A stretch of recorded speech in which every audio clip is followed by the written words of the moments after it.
Hi everyone, welcome to the 9th edition of GraphQL Wrocław. My name is Marcin Gębala and I'll be your host today. I'm really glad that we managed to organize this event as we had to postpone it from last week. And today we also got a message from Jamie Barton, who was supposed to be our second speaker today, that he's sick and he's not able to join us. So Jamie, we wish you all the best and recover quickly. And maybe you will join us for the next event. But fortunately, we have replacement. So maybe let's go to the agenda for today. So we have two speakers today. First of all, we have Marty Kurzynski, my colleague from Sailor Commerce, who is backend dev who contributed a lot of code to the GraphQL API at Sailor. And he will tell us about a new approach that we are building related to webhooks. That's the first speaker. And for the second one, we will have Uri Goldstein, founder of the Guild, which is an organization that builds open source tools for the GraphQL ecosystem. And he will basically give Jamie's talk about GraphQL Yoga. So let's go to Maciek and start with our first talk. Hi, Maciek. How are you? Hi, everyone. I'm fine, thank you. Are you ready to give your first talk and start your career as a conference speaker? I hope so. We'll see, I guess. Okay, Maciek, so please go ahead. Okay, thanks a lot. So, hi, everyone. My name is Marty Kurzynski. And I would like to share with you the use case that we have in Sailor related to using GraphQL subscription to define webhook payload. So, few words about me. I'm working at Sailor Commerce as a staff engineer. I am backend Python developer, and I'm working with Sailor since 2018. And let's start with a quick introduction with Sailor. So Sailor is an open source project. It is headless e-commerce platform that allows you to build your own store. We use GraphQL API built with Django and Graphene, and we mostly focus on possibility to customize and extend the store without modifying the Sailor code. And also in the next pages, I use a lot of names like Sailor app or app to make it clear for everyone. It is separate service or instance or even AWS Lambda. It has a possibility to communicate with Sailor over GraphQL API and also is able to receive webhook events. And it can be used to build an integration with external services. So webhooks in Sailor. So webhook is our basic tool to notify an app that given event happened for related object. We use it to customize different flow, like filter shipping methods that user can use during a checkout or providing more possible shipping methods from external providers. We can even also also build a payment flow based on webhooks. We can build an app that will provide us an integration with external services like managing a stocks or sending a notification like emails or text messages. And current implementation of Payload provides us a static payload that is built based on Django objects. We provide there a lot of data about the object and related objects, as we want to cover as many potential use cases as possible. We have two types of webhooks.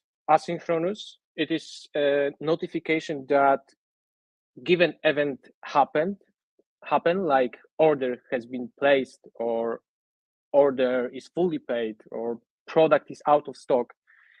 And synchronous webhooks, and it expects a response in given format after sending an event payload. We use this response to change the flow, like providing external shipping methods to customer in the checkout process. So why do we need a better solution? We have separate logic for building a payload. It requires from us an additional maintenance and improving the performance.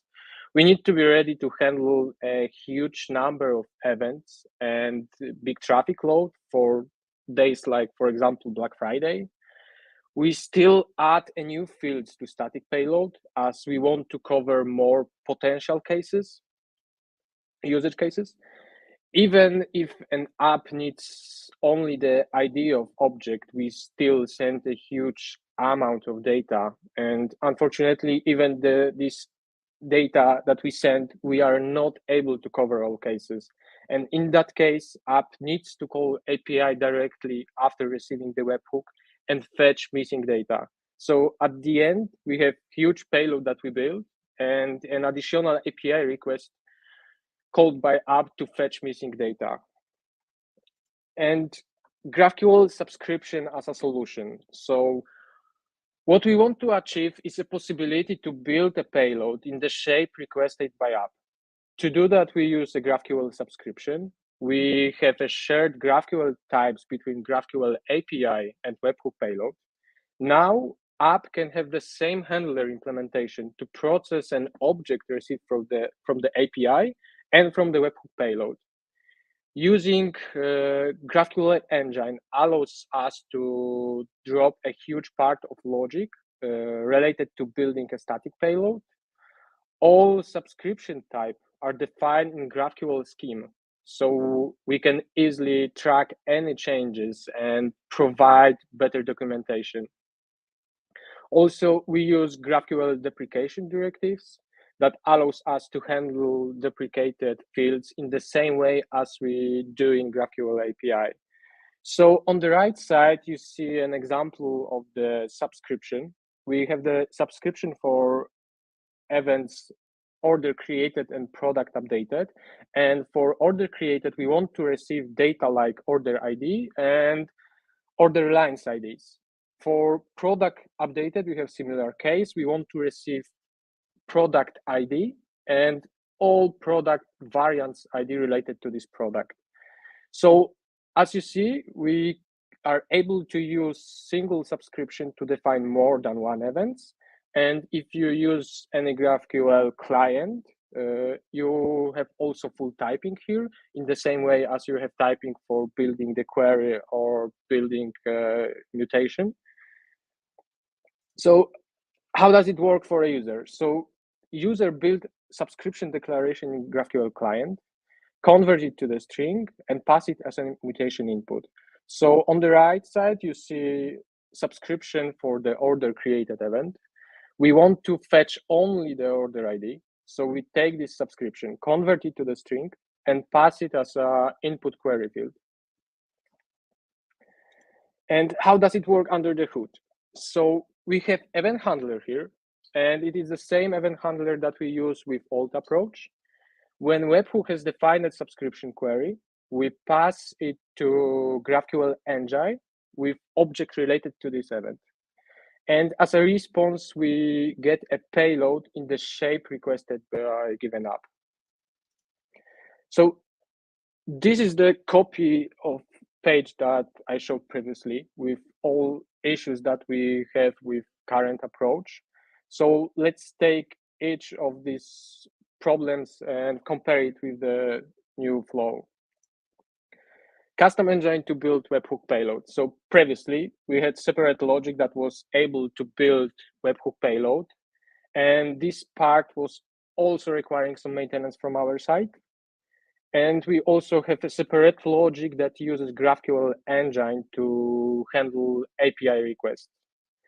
And currently we use GraphQL engine that use provided subscription to define a payload requested by app.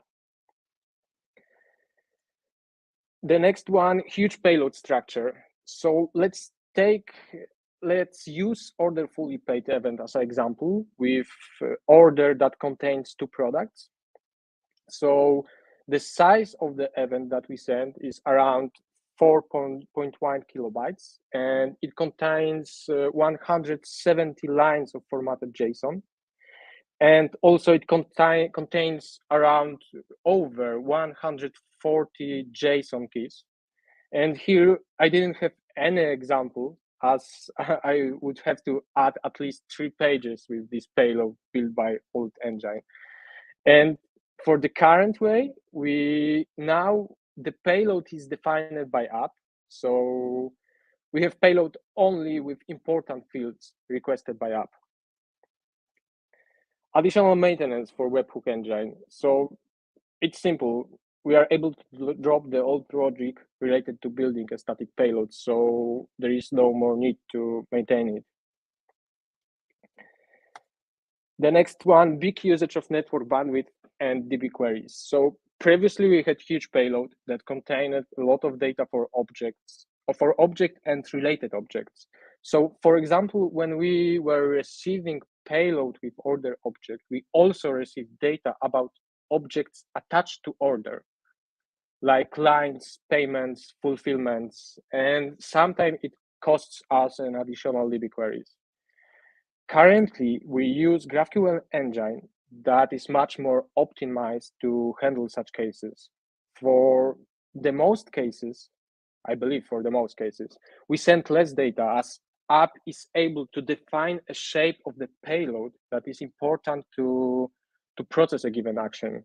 So for example, if we have app that needs only an order ID, the subscription defined by app will contain only object ID field. Additional API queries to fetch missing data. So previously, there was a case that after receiving a webhook payload, app still didn't have all required data. So after receiving a webhook, it had to call Sailor API to fetch missing data. And it wasn't the best way, as at the end, we built payload and we also have to process an additional request. Currently, we have shared objects between GraphQL objects between API and webhook payload. So every data that can be fetched from the object type via GraphQL API can be also received in payload built based on provided subscription. So here we have an example of subscription for the order fully paid on the left side. You see that I requested the fields for the order like order ID and order total gross amount. On the right side, you see the sample response that we will receive. So we received all data that we wanted to have. And our next steps. So this feature is still MVP for us. We still have a lot of events to transfer for our new approach. Also, we want to improve a feedback that we provide an app when using a deprecated fields. We want to improve feedback that we give in case of subscription validation. We want to have also support for synchronous webhooks. And also we want to improve the way of saving subscription, as currently we build subscription and convert it to the string and then pass it to the mutation like webhook create or webhook update. So if you want to know more details related to this feature, here you have the link to all changes that we've made related to this feature. And also I have a quick demo. Hope that you will see this. So here is the GraphQL client, and we built subscription for the event order fully paid. And we want to fetch data like ID or order ID and some data related for the lines like product name and variant name. And also we will get the details about total gross amount. So we have our subscription. We take this subscription, convert it to the string, and pass it as a query in the input for the mutation webhook create. Then just hit to backend. And here we have the order view. We will mark it as a paid, so it will be fully paid. And here we have the sample response that we receive from the backend, the payload that we received. So as you see, we have the order ID, the field that we requested. The same thing is for the lines. We have the data like product name, variant name. We have also the total gross amount, the same as because we request, of course, about these fields. And also you can see that we have the field like meta. Meta field is directly dedicated, contains the details related to the request. And I think that's all. So thanks a lot. I hope that you like it.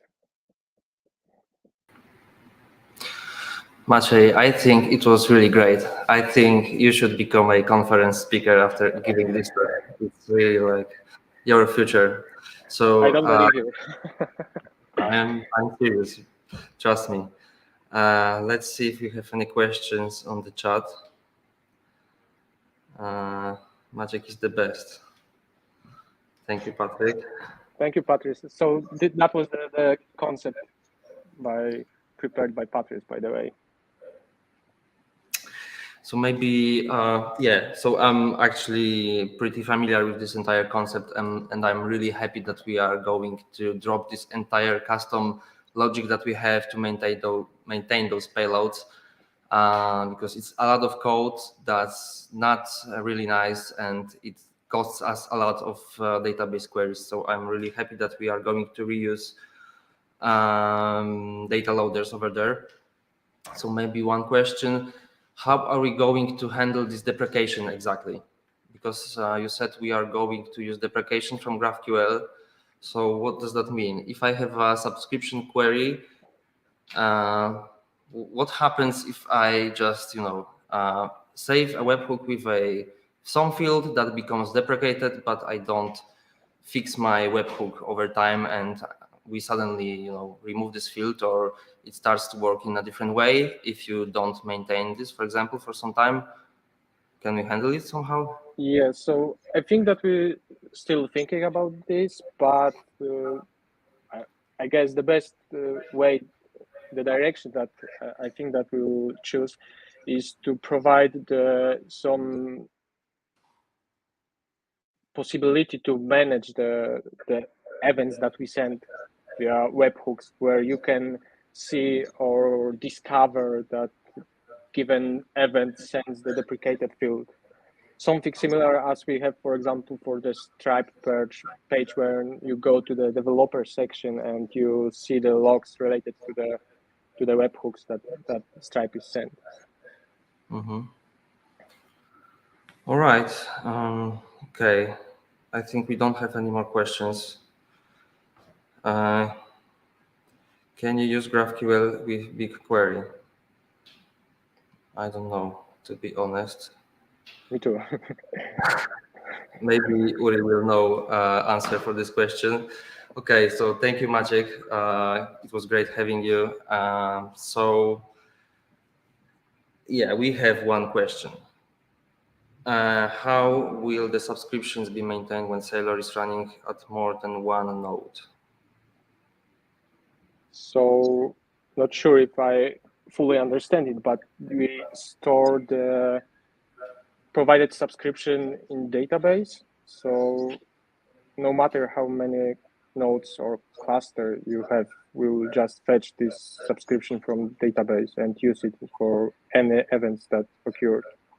Yes, I think we have like just replication of, if we even had multiple databases, then we have the same data for most of the time. So this would be an edge case with any operation, simply not related to this subscription query, like basically saving to database. And if you have this short period of time when something is not saved in one replica, maybe that would be the edge case. But it's like, it could happen to any operation in API, basically.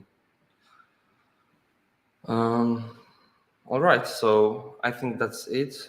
Oh, no, we have another one from Paweł from Piła. Maciek, biggest fan here. Will the query cost be calculated? I plan to execute huge queries. Hi, Paweł. So I think that we didn't think about this yet. We just added it to GraphQL API, I guess. But I think that we could also consider it. Yes, like we do have query cost in API in Playground. I'm not sure if you would be able to query that in subscription, but you should remember that this is still an early version. It's like MVP, so maybe we could actually do that. I'm not sure. You should be happy that it works. Yeah, it does. Actually, it will be released very soon. If everything goes well, tomorrow we will release like the release candidate for Sailor 3.2, which will include this feature as a preview. So it's still like very early version. Not all webhooks are supported yet, but you will be able to try it out like since tomorrow. And it's actually already on main branch. Okay, thank you, Maciek. It was great talk, great having you. So let's go to our second speaker. Can we have Uri on the screen? Hi, everyone. Hi, Great nice thanks for having me. Yeah, it was very quick, and really glad that you made it instead of Jamie. So as I understand, you will basically give his talk about GraphQL Yoga. Yeah. Jamie felt sick, so I replaced him. He would do that talk way better than me, but I'll try my best to to make it well. And I can answer questions later and everything else. Yeah, sure. So the stage is yours. Okay, thank you. Let me know if you can see my screen. Can you see my screen? In the slides? I hope so. Wait, let me check if you can actually see my screen. Yes, it is. Okay, I'm starting. Okay, so today I'm going to talk about GraphQL Yoga 2.0. It's basically it's a completely new server framework to write GraphQL servers. It's basically a completely rewrite of GraphQL Yoga 1.0. I'm going to discuss it. I'm going to share why we created it, like why we took over it and then rebuild it, and from those reasons why we think it's a good. Basically, currently we think at the Guild that this is the best server out there, and we also believe it will stay the best server for many years to come. So first of all, a bit about the Guild. We are the largest open source group in GraphQL currently in the ecosystem. Wait, let me see if I can share my notes here. Just a second. Yeah. Okay, yeah. So we're the largest open source group in the ecosystem, and we maintain a lot of different libraries. Like some of them you know probably, like GraphQL Inspector and GraphQL Code Generator, and many different libraries. Um, and GraphQL Code Generator. I'm not going to go through all the libraries. You can ask me later about each one of them, but most of them you're probably, if you are in the GraphQL ecosystem, you used before, like GraphQL Code Generator, GraphQL tools and schema stitching, GraphQL Mesh that lets you basically take any source, even if it's not GraphQL, and automatically convert that into GraphQL. I heard that like the former talk was about webhooks. So also in Mesh, we have a lot of interesting stuff there, like, for example, automatically converting webhooks into GraphQL subscriptions, all kinds of things like that. I just joined late, so I'm sorry that I haven't heard the previous talks. I hope it was recorded and I'll watch it later. GraphQL Inspector that basically runs in your CI and validates that you didn't make any breaking changes in your GraphQL API, and many other libraries. And the idea and the philosophy of the guild is that we build a lot of different libraries. They're all individual, so and separated and modularized, so you don't need to buy into our ecosystem. You can use one and you can gradually introduce more and more. But if you use all of them together, you basically get like a full platform that works well together. But we're not trying to lock you into our product or whatever. So that's kind of like our philosophy. And also each library is maintained under the individual developers, and not under the guild. For example, GraphQL Inspector and GraphQL Config are under Camille's names, and GraphQL tools are under Arda's names. So it's like all under individual developers. And it's also because, first of all, to give them, they're the actual people that maintain it and not the company. And also, if something happens to the company, the open source will continue. So there's a lot of different reasons, and the main reasons are, how do we make sure that when you use libraries from the guild, open source libraries, you know that like 3 years from today, they will still be there. So that's our unique structure. So while we were like build that unique structure, basically makes us also never try to create something that is already there. We always try to contribute to something that is already there. And that's what we tried for many years. We tried to contribute to Apollo server and to the existing servers out there, but we had issues with how it was built and how it was maintained, and also many other alternatives. So we went back to the drawing board and we were like, what do we actually want from a GraphQL server and what is missing for us? Because going into the decision of building a new GraphQL server framework is not an easy decision. It's not something we wanted necessarily to do. But so what do we want from a server? So what you see here is like the basic function of GraphQL. Like GraphQL basically gives us, let's say, 3 important functions: validation, parsing, and execute. And these things, luckily, at least in the JavaScript world, are being taken care of for us by GraphQL JS. And we still believe in GraphQL JS, so the core reference implementation. So our question was, what do we want from a server other than or on top of GraphQL JS? So the things that we want from a server, or at least what we thought at the time, and I would love to hear later also from the participants, it was around schema creation. How do we create the schema? And there's many ways of doing that. Some people prefer code-first approach. Some people prefer schema-first approach.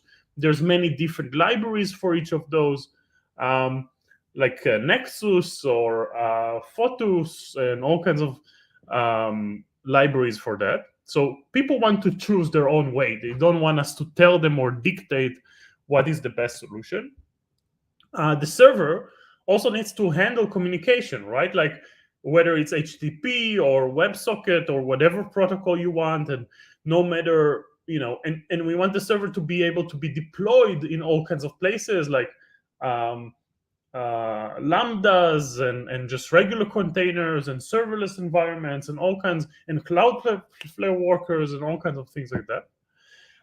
Also, when we talk about server, we need to take care of things like caching and performance, tracing, logging, security and auth, error handling, all kinds of things that you would find a lot of fun and interesting conference talks about.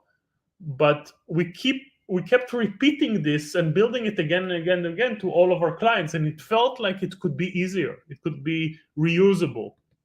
And also from the server, we want an ecosystem, a thriving ecosystem. We want like something that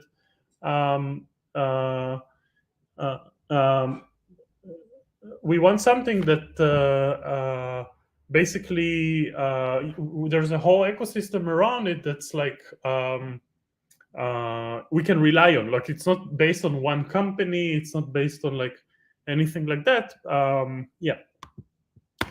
So what is the current state of GraphQL servers out there, mostly in the node world I'm talking about here? And that's this is an opinion, right? Like, we can debate if that's true or not, and I would love to debate everyone here.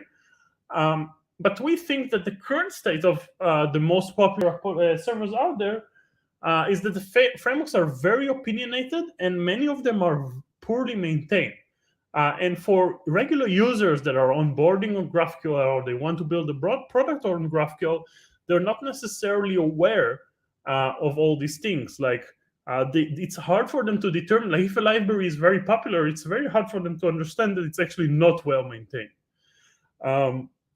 Another thing is, like, those servers, they take opinions, right? So if you use SDL, like schema first, or if you use code first, suddenly, for whatever reason, you can share all kinds of solutions, like around caching and logging and things like that.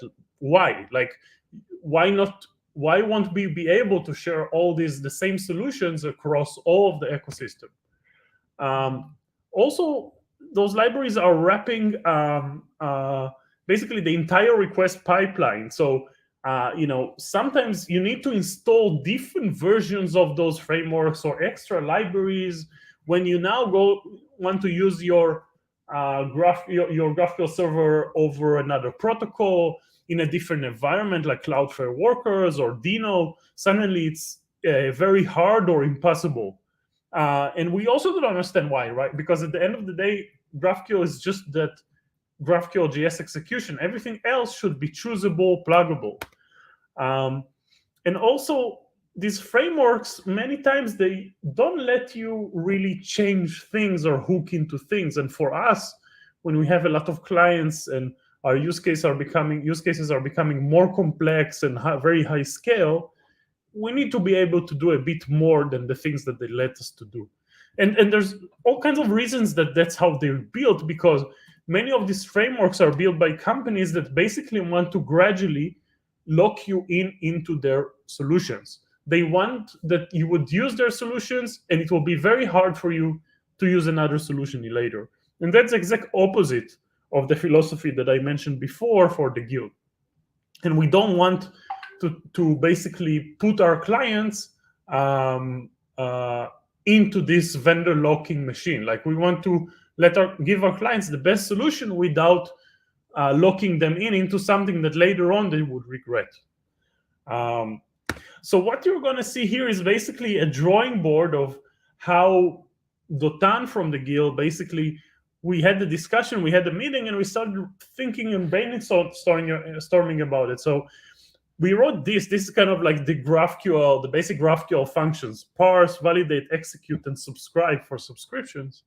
And we thought, well, what if we could hook into before and after each of these phases? So we could completely control the workflow, and we can completely customize it, and we'll have tons of power before and after each of these phases.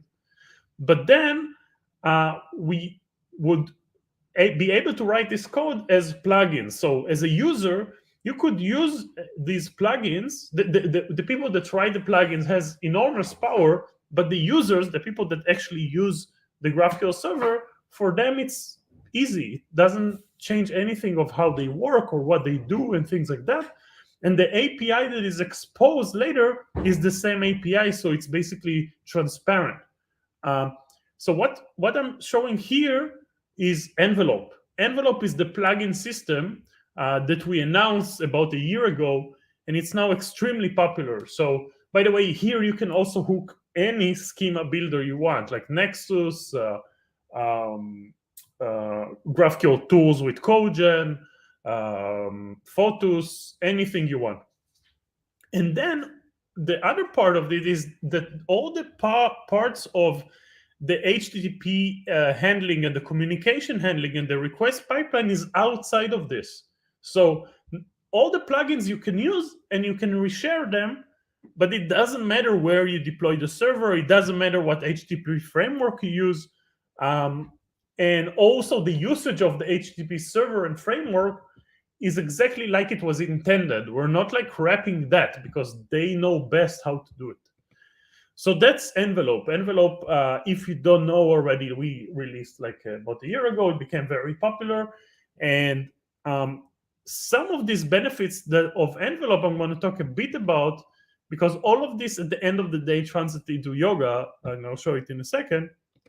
First of all, the benefits of Envelope was they didn't make a lot of hard things that used to considered hard or advanced capabilities in GraphQL very easy, because this is the API of Envelope as the user.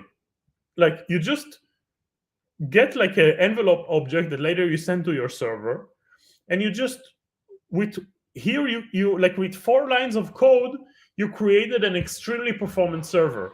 Like use schema is just how you pass that schema, and it doesn't matter how you created it, so you get the flexibility. Use parser cache, use validation cache, and use GraphQL JIT is basically many different forms of automatically caching all kinds of parts of your GraphQL execution, and process. So just by doing these 4 lines of code, you got extremely performant server. So for the user, it's extremely easy. For the developer, it's extremely easy. But for the person that writes these plugins, you get extreme power. You can, hook in before, on parse, on execute. Like you have a lot of power to do that. So that's why, it slowly grew. And then we basically created a plugin hub. It's like a whole marketplace for tools and plugins that you can install for free. It's open source. And you could share it across all your different users in your company. Like there's like plugins for response caching, tracing with Prometheus, Datadog, New Relic, Sentry, OpenTelemetry, Apollo tracing, everything you can think of. Loggers, persistent queries, and also all kinds of things around security, like rate limiting, depth limiting, Auth0 integration, many different things. Like you should really check it out there, I think. So that was the first part of what Envelope has done. But then, again, all of these plugins could be shared across the whole ecosystem, because it doesn't matter if your server is using Express, Festify, you deploy it into your server as like Next.js functions, Next.js routes, AWS Lambdas, Cloudflare workers. You can still use the same code, you can still use the same plugins. So that was the core idea behind it. And the second thing, and this Envelope, it's a very core feature. So it basically became kind of like the underlying framework of frameworks. So what do I mean by that? So for example, like frameworks like Redwood.js, I don't know if people know here, they just announced, I think a week ago, the 1.0 version. They basically completely changed, it's a full stack framework for React and GraphQL. They completely migrated from using Apollo server under the hood to use Envelope as the first phase. Later on, pretty recently, they also migrated to Yoga, but I'll get to that in a second. So we basically, with Envelope, it's like a building block for others to build their own preferences. For example, Klarna, they're using GraphQL.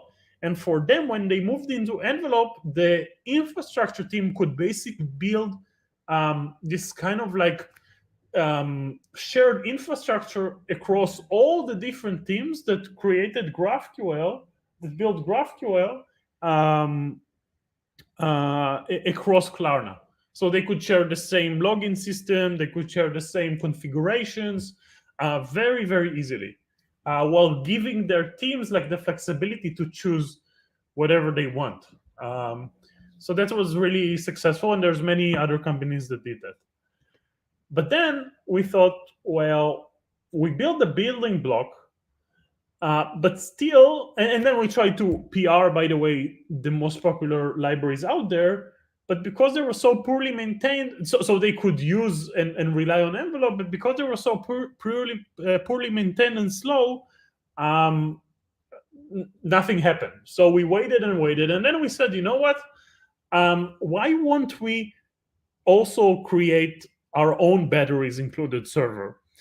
Because we really think that there's a possibility here to create like an easy to use server that is, maybe out of the box, it's, opinionated, but you can still completely customize it. So you get all the benefits. You get like all the benefits that you want. So that's when and then we thought to create a new one, but then we saw GraphQL Yoga. GraphQL Yoga was a framework that was being developed by Prisma many years ago with the same goals. And they actually did a really good job at the beginning. It was one of the most popular GraphQL frameworks out there. But then they kind of like shifted their own focus into other areas, other parts of app development, and Yoga development was basically halted. So then many years later, we contacted them, and they were very generous to basically move GraphQL Yoga to us. And ever since a couple of months ago, we basically rebuilt Yoga based on envelope and based on all the new ideas that we know today from the GraphQL ecosystem. And it's basically our dream framework, the one framework that we always wanted. So out of the box, you get subscription support, official and updated Graphical in your local host. It follows all the new specs, like the GraphQL spec, the GraphQL over HTTP spec, the GraphQL over multipart spec, and also the W3C fetch API. So it's spec compliant and extremely modern. And but for you as a developer, it's extremely easy. Let's see some code. So you can see here, this is like the most basic example of Yoga if you use in a regular node server, right? Like because it's based on the W3C standard, this is all you need to do. Like it uses underneath the regular fetch API. You just need to pass in your schema, which you can create in any form you want, and that's it. But it's also completely customizable. So, if you want here, for example, this is the same server, the same hello world, but with photos, which is a really good code first approach to create your schema that we highly recommend, by the way. If you're going code first, we think this is one of the best libraries. But also if you use Nexus, here is a server with GraphQL Yoga and Nexus. If you use GQTX, same thing here. We support all different ways for you to create your schema and resolvers with Yoga, and it's still extremely easy. But also, because we follow the spec, then out of the box we support things like file uploads, right? You don't need to configure anything. You don't need to install a new library because we basically just support the standard of doing that. So you don't need to do anything, and it's extremely easy. But also, like I said, it's all completely customizable. What you see here is the same envelope plugins that I talked before. So this is, again, like a very simple server, but with 3 lines of code, you basically created the depth limit and you protected your server. You created the response cache to cache your queries automatically, and you get full error tracing with Sentry. So again, like it's extremely easy, but also extremely customizable. And then, also we made it very, very easy to, first of all, handle errors in GraphQL. There's big debates on how to do it, and great conference talks and everything. Now, GraphQL Yoga out of the box masks, first of all, the regular errors, so they won't click into your users. But also, it's like very easy to wrap errors that you do want to expose to your users with the Yoga error, and then you will show the errors as you should. So we made error handling much easier and safer. And and like I said, everything is customizable. So what you can see here, for example, is if you still want to use Express server, no problem. Like you can see here, this is just regular usage of Express with GraphQL Yoga. So it's very easy, and it just looks like any other Express applications that you can find. And the same thing goes for Festify and things like that. But but it also means that because we follow the specs, it's extremely easy to then use Yoga in other environments that are not regular node environment. What you see here is using GraphQL Yoga as Next.js routes, for example. Another place, what you see here is actually Cloudflare workers. Cloudflare workers follow the W3C spec, so it's actually the easiest way to use GraphQL Yoga is to actually use it with GraphQL with Cloudflare workers. That's all you need to do, and you get like GraphQL on Edge. And what you see here is GraphQL Yoga using Dino in Dinoland. So you don't need now a different framework to use GraphQL with Dino. And it's all because it's a modern framework that follows the spec, and we continuously test and we continuously improve it. And like any library from the guild, will continue to do it for years. Another cool thing and last thing that I wanted to mention is that all those things makes GraphQL Yoga and Envelope basically be the Babel for GraphQL. So everyone here that uses JavaScript, you know that we always want to use like the latest features of JavaScript, even if the browsers don't support that. Thanks to the Envelope plugin system, we can do the same with GraphQL. So you can use, and we already use it for many, many months, even years. We use defer and stream, live queries, one-off directives, and all kinds of RFCs in GraphQL that are still in the RFC process and in different stages of that process. But it will take them many years to get into final spec. So you don't need to wait anymore. You can use all these extremely powerful features that many of them Facebook is using for years. You can already use it today in your server. So yeah, just to summarize, what we've done is basically, first of all, with Envelope, we created an extreme powerful system, and we've been using it for over a year now. So you probably know it already. But now we also took GraphQL Yoga and we created an easy way to just start doing it. And we believe that it's far better than any other option out there today. And we know, because it's under the guild, that this will continue to be true in the next years to come. So I think the best way for you to go and explore this thing is to go to graphqlyoga.com. There's a full tutorial day that you can go, and also under the repo, the GitHub repo, there's many examples. I wanted to walk them through today, but I don't have too much time. And also, Jamie couldn't give the talk, but he still has a lot of amazing videos on GraphQL Yoga. So you can check out his website, GraphQL WTF. And there's many videos and tutorials there, video tutorials there that you can check out and try yoga. So I think that's it for me, and I can take questions, and yeah, that's it. Great, thank you, Uri. It was really amazing presentation, a lot of interesting stuff. Let's see if we have any questions from the audience. I don't see any yet, so maybe I'll just start, because I was actually wondering, because a few years ago when GraphQL became popular, the few first servers occurred, and I was wondering, what can you actually change in a GraphQL server? Just serving the schema, it just works, Yeah. There are those patterns file upload stuff, I don't know, measuring the depth of queries, this kind of stuff. But basically you cannot change, core of the framework. So it's like very interesting to hear that like after those few years, you are coming with like a little bit fresh approach with this plugin system. I think that this is really like something completely fresh in this field. So I'm really excited because like mostly, I think in the JavaScript world, the Apollo server is now the most popular one. Is that right?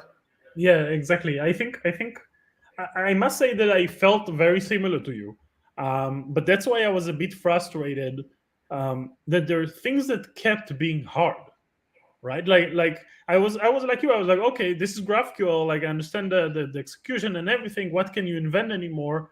But still, things were complicated, and that's I think what drove us to do that. Because we wanted to be like, okay, we can kind of solve, this is a solved problem now, let's move on to the next problems. And it wasn't. So I think with this approach, maybe we got into a better place. I mean, we feel like we did, but, and I think also, you mentioned the JavaScript ecosystem. I think like this would be an interesting also approach to copy or like to share with also the other languages. Like basically, the GraphQL JS library is kind of like a reference implementation that a lot of other libraries from other ecosystems kind of copied with the same languages. We think that envelope, for example, could be similar thing. And we would love to collaborate with people that are building GraphQL services in other languages, like to basically iterate over the idea and see if this idea could also benefit other languages. And you ask about like the most popular framework in JavaScript, and it's Apollo Server today. And I think, I mentioned in my slides why I think there's many reasons why we now believe, we kind of like feel. We didn't want to, like, if we could use Apollo Server and it will be enough for us, we would. But now, ever since we have Envelope and we have GraphQL Yoga, we kind of like feel free. We feel like we could reuse a lot of code that we built again and again and again between our clients and all of our community, and we're now free to iterate. And you said also GraphQL is kind of like nothing to change, but then there's new features of GraphQL that we always wanted to use, like defer and stream, live queries, all kind of really cool stuff that unfortunately were blocked. So now we kind of like feel free and unblocked again. So yeah, sounds really great, and especially that, I don't know if you know, but we are actually building a GraphQL server at our company. It's called Ariadne, and because we are like working in the Python ecosystem. At my company at Sailor Commerce, we use Graphene, and you said interesting thing about open source. Like a lot of projects are maintained for some time and then they are basically abandoned, and we feel the same with Graphene. So we are now stuck with like a little bit old version and thinking what we can do with this. Probably in the future we will migrate to some other solution, but this means rewrite of the entire platform, which is it will take us like a year of rewriting everything, so it's a big thing. But we are actually working on our own server. It's called Ariadne, and it's pretty popular in the Python ecosystem. But the fun fact is that it was actually inspired by Apollo server many years ago, like I don't know, 4 years ago when Apollo server was first released, like the first wave of GraphQL hype. Like 2018, something like that. So I'm really curious how we could, what we could take from, for example, GraphQL Yoga, because this entire idea of plugins sounds really interesting. The most thing is that you can contribute. So do you have any contributors already for plugins from the community? Yeah, many. I mean, it's extremely exciting, and it's exciting. And it's also easier to contribute now because you can contribute something very specific, and you don't need to know the framework necessarily. You just need to know the API of the plugins. And then you can also create, by the way, plugins that are just specific for your own company, right? Like we see a lot of companies creating like their own internal plugins that are just make sense across the companies for whatever reason. By the way, it's really exciting for me to hear, because I think we would love to collaborate with you. Like we can even schedule, some talks, in the later weeks, because we would love to collaborate. We would love to share those ideas. We don't want to be like, this is our advantage and we're gonna like lead the way or something. Yeah. We love to share these ideas and also get like, I think, many of these ideas could actually bring like, first of all, like, yeah, it could bring good ideas hopefully to the Python ecosystem. And yeah, we would love to help and be part of it. 100%. Sounds great. Actually, the main contributor of this Ariadne server is sitting like right behind me, because we have actual audience watching us live here. So we will talk about this later. We have one question from YouTube comments. Are there Yoga plugins that support deferred execution of streaming fields? Yeah. So we have both. We support with GraphQL Yoga. You can use defer, stream, and live queries. You need because of GraphQL JS, you need some kind of like a different version of GraphQL JS in the envelope docs, and I think maybe even in the Yoga docs, you can easily find it. There's like a whole guide of how to do it, how to use it. We use it already. And also we're now also pushing more on GraphQL JS. So hopefully, like, you wouldn't even need to do this like install special version, but you can just use main and just start doing it out of the box. So yeah, the answer is yes. And like Lauren from the guild leads that part, and also Yakov and Sahaj and yeah, and I want to say and also the live queries library is built by Lauren. So and it was very extremely valuable for us for all kinds of use cases. So that's one of the things that we're most excited about as well. All right. I think we don't have any more questions. So last chance to ask Yuri a question. I was wondering, so how big is the guild actually? Like, how many people are working there, like contributing to the organization? So we have a lot. Like it grew a lot in the last year also. I don't know. I myself don't know the exact number, but I think full time or at least 12, for full time developers. And there's more and more from the community that are part time, or we're basically trying to support everyone that is doing open source around areas we care about, and we're continuously growing. Like, our rule is we never hire someone that didn't do open source before join us, because the goal of the guilds is actually to support open source and support open source developers. And for many years we stayed small, because even though we could hire more people, we didn't want to grow. We just waited for the right people that we could support and that could use our help. And then suddenly, like a year ago, more and more of these people, we started seeing more and more of these people, and it was very exciting. So now we're pretty big, and yeah, and we're continuously growing, and in a natural way though. So it's really fun. It's really fun and great. And we would love to get more people. Like, if people are doing open source and they care about contributing, and they care about GraphQL, or even not GraphQL, but just you're already doing open source and you feel like you need help there, you need some support, let us know. But you are mostly focused on the JavaScript, right? Like, you have those tools are related to JavaScript ecosystem right now. Not necessarily. I mean, in the last couple of months, we also started basically building libraries in Rust. We have a couple projects in Rust. So this is also very exciting for us. And we're not limiting ourselves. Like, people in the guild, me personally, I have like experience in C++ and C#. Others have experience in Java. So we're kind of like spread around. It's more like we were around the projects that we were like seeing demand, that's what we took. But basically, yeah, like basically we're not limiting ourselves to any language specifically. And you guys are doing amazing work on Python, so there's no need for us to do anything. We are basically open sourcing all of our libraries since like the beginning of the company. So yeah, we feel the spirit. So that's amazing. sounds great. Okay, I think there are no more questions. So Yuri, thank you for your talk and thanks for joining us today. Thanks for having me. It was a pleasure. See you soon. Bye, everyone. Thank you. Bye-bye. So I think that's it for the 9th edition of GraphQL Wrocław. Lastly, I will have maybe 2 quick announcements or things I want to say. Let me just...